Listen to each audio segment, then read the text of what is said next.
রব্বুল আলামিন তিনটা বদ গুণের কথা বললেন, এগুলো থেকে বাঁচার দরকার আছে না নাই? বাঁচতে রাজি আছেন? আল্লাহ বললেন ইজতানিবু কাসীরাম মিনাজ যান, ও মুমিনেরা মন্দ ধারণা থেকে বেঁচে থাকো। নেগেটিভ মাইন্ড নিয়ে চলাফেরা করা যাবে, মন্দ ধারণা করা যাবে। আল্লাহ বললেন ইজতানিবু কাসীরাম মিনাজ যান, ধারণা থেকে বেঁচে থাকো। মন্দ ধারণা আছে না নাই? আমাদের সমাজে এটা একটা মহামারী। আমরা শুধু ধারণা করি, আন্দাজ করি। আমরা হলাম আন্দাজ আলী। কি আলী? সবাই বলেন কি আলী? কি খুশি কইতেছে আবার আন্দাজ আলী। আন্দাজ করবেন না, অনুমান নির্ভর কথা বলবেন না, নিশ্চিত হবেন। এটা বড় রোগ। কিছু হইলেই ধারণা করে। আল্লাহ বললেন ইন্না বা'দাদ যান্নি ইসমুন, কিছু কিছু ধারণা আছে পাপ, অধিকাংশ ধারণাই মিথ্যা প্রমাণিত হয়ে থাকে। ঠিক কি না? বিশ্বনবী বললেন ইয়াকুম ওয়ায-যান ফা ইন্নায-যান্না আকযাবুল হাদিস, ধারণা করবা না, অনুমান নির্ভর কথা বলবা না। অনুমান আর আন্দাজ কোনদিন সত্যের বিকল্প হতে পারে ইয়াত্তাবিউনা ইল্লা-য-যান্না ইন্নায-যান্না লা ইউগনি মিনাল হাক্কি শাইআ। সত্য একদিকে, আন্দাজ আর একদিকে। আপনি জীবনে যতগুলো অনুমান করেছেন, আন্দাজে কথা বলছেন, জাস্টিফাই করলে দেখবেন 99% ছিল ভুল। ঠিক কি না? ঠিক কি না? এজন্য নিশ্চিত হন, আন্দাজ করবেন না, ধারণা করবেন না। সুউজ্জন কবিরা গুনাহ, মন্দ ধারণা করা যাবে। ধারণা করলে ভালো ধারণা। কি ধারণা? ধারণা করলে কি ধারণা? এক বাড়িতে পুলিশ ঢুকছে, অনেকে দেখছে, কি ধারণা করবে? হায় হায় কোপাকুপি হয়েছে। ঠিক কিনা? মেয়ে একটা আছে, মেয়ে উল্টা পাল্টা করছে, পুলিশ আসছে। ছেলে ইয়াবা টানছে, গাঁজা খাইছে, জায়গা জমি নিয়ে দুই ভাই ঝগড়া লেগেছে, কোপাকুপি হয়েছে, এজন্য পুলিশ আসছে। পুলিশ কি শুধু এই কাজে আসে? আপনি ছড়াই দিলেন হায় হায় সর্বনাশ, পুলিশ এসে সব অ্যারেস্ট করে নিচ্ছে। আসলে কিচ্ছু না। এই বাড়িতে হয়তো কেউ অসুস্থ, ওই অসুস্থ রোগীর একজন আত্মীয় হচ্ছে পুলিশ, পুলিশ আসছে অসুস্থ রোগীরে দেখতে। হতে পারে কি পারে না? পাসপোর্ট জমা দিয়েছে, ভেরিফিকেশনের রিপোর্ট নেওয়ার জন্য পুলিশ এসেছে, রিপোর্টটা নিয়ে চলে যাবে। হতে পারে কি পারে না? আপনি চায়ের দোকান থেকে কি ছড়ালেন? কোপাকুপি, মারামারি, ইয়াবা, টাইল খাইছে, মাইয়ায় পরকিয়া কইরা বাইগা গেছে, আত্মহত্যা করছে, এগুলো আছে না নাই? জোরে বলেন। এজন্য খবরদার ধারণা করবেন না। সুজন, মন্দ ধারণা করতে আল্লাহ নিষেধ করলেন। ধারণা করলে ভালো ধারণা। কোন ধারণা?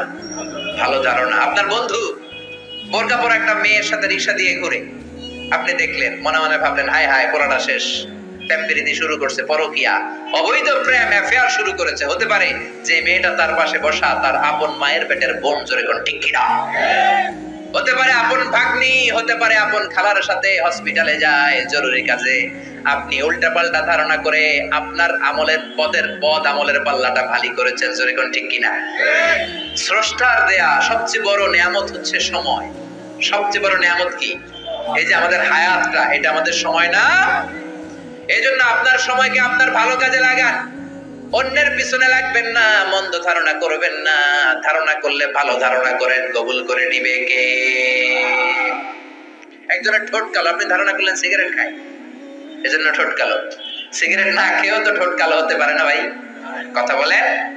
বিয়ে করার পরে এই দেশে কেউ গাড়ি কিনলে সর্বনাশ। কয় কি পাইছে? যৌতুক পাইছে। বিয়ে করার পরে কেউ যদি নতুন ফ্ল্যাট কিনে সর্বনাশ, কয় যৌতুকের ফ্ল্যাট। বিয়ে করার পরে নতুন হোন্ডা কিনলে কয় শ্বশুর বাড়ি থেকে যৌতুক দিছে। আপনি কি নিশ্চিত? ধারণা করে আপনি আপনার বদ আমলের পাল্লাটা ভারী করে জাহান্নামের পথকে সুগম করেছেন। চিল্লায় বলেন ঠিক কিনা? এরপর আল্লাহ বললেন ওয়ালা তাজাসসু, শেষ। গোয়েন্দাগিরি করো না, অন্যের গোপন বিষয় খোঁজাখুঁজি করো না, কবিরা গুনাহ, এগুলো আমরা মানিই না। Don't interfere someone's personal issue. Everybody have personal space and no one should interfere someone's personal space. প্রত্যেকের একটা প্রাইভেট জায়গা আছে। ওই গন্ডির ভেতরে, স্পেসের ভেতরে কারো নাক গলানো ঠিক না। চিল্লায় বলেন ঠিক কিনা? এক শ্রেণীর কপাল পোড়া আছে, অন্যের মেসেজগুলো লুকিয়ে লুকিয়ে পড়ে, আছে না নাই? কারো মোবাইলের মেসেজ পড়বেন না, কারো মোবাইলের গ্যালারির ভেতরে ঢুকে তার ব্যক্তিগত ছবি দেখবেন না, উকি ঝুঁকি দিবেন না, ফ্যামিলি ম্যাটার নিয়ে খোঁজাবেন না, ব্যক্তিগত বিষয়গুলো জানতে যাবেন, এগুলো বড় ধরনের কবিরা গুনাহ। বিশ্বনবী বললেন বরং তুমি যদি কারো কোনো গোপন বিষয় দেখো, গোপন রাখো, কিয়ামতের দিন তোমার পাপগুলোর গোপন রাখবে কে? মান সাতারা মুসলিমান সাতারাহুল্লাহু ইয়াউমাল কিয়ামাহ। দুনিয়াতে অন্যের পাপ গোপন রাখলে আল্লাহ তার পাপ গোপন করে। ওমান কাশাফা মুসলিমান কাশাফাল্লাহু ইয়াউমাল কিয়ামা। অন্যের গোমর যদি আপনি ফাঁস করে দেন, আপনার গোমর ফাঁস করে দিবে কে? সব শেষে আল্লাহ বললেন গীবত করবা না। এটা সবাই করে, হুজুর বলেন খেজুর বলেন, এত মজা লাগে গীবত করতে, ঠিক কি না? ব্যাকবাইটিং, চুগলখড়ি, এর কথা ওর কাছে, ওর কথা এর কাছে, এগুলো করা যাবে? সমাজে এক শ্রেণীর লোক আছে দেখবেন, এর কথা ওর কানে লাগায়, ওরটা ওর কানে, পুরো সমাজে একটা প্যাঁচ লাগায় রাখে, আছে না নাই? এগুলো কপাল পোড়া, এগুলো মুমিন হতে পারে না।